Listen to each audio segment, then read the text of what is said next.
Speaking of engaging, so this is kind of how I see the world, by the way. Everybody in here kind of looks like that through my eyes. Everybody's happy and always having a good time, because I live on Facebook and Twitter all day long, right? And so it's predominantly pretty positive. If anybody were to get on there and be negative, people tend to check out and not listen to them. But speaking of the individual, which is what I want to kind of make this all about for you guys, the individual has their own likes and interests.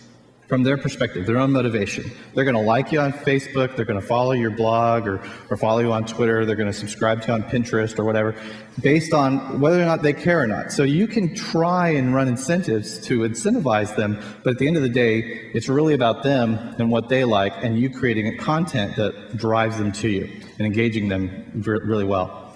So there's a book called Click. It was written by Ori and Ron Brofman.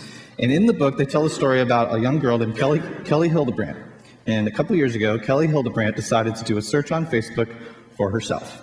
And I know Donna was saying yesterday that you should Google yourself, and I highly encourage you should do that on a regular basis because your brand is out there. Kelly was just curious. She wanted to see what her brand looked like to the rest of the world. What she found was a young man in Texas with the same exact name.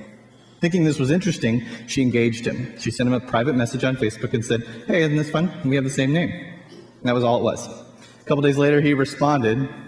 They started a dialogue. A little while later, they start dating long distance. And today they're married. You can actually go check out the story. It's quite interesting. It's a lot of fun. But what I'm trying to translate here is that from your perspective as an entrepreneur, as a CEO, as a business brand, is that you really want to try and engage your audience and build a relationship with them. Marry your customer before somebody else does and starts making beautiful business with them.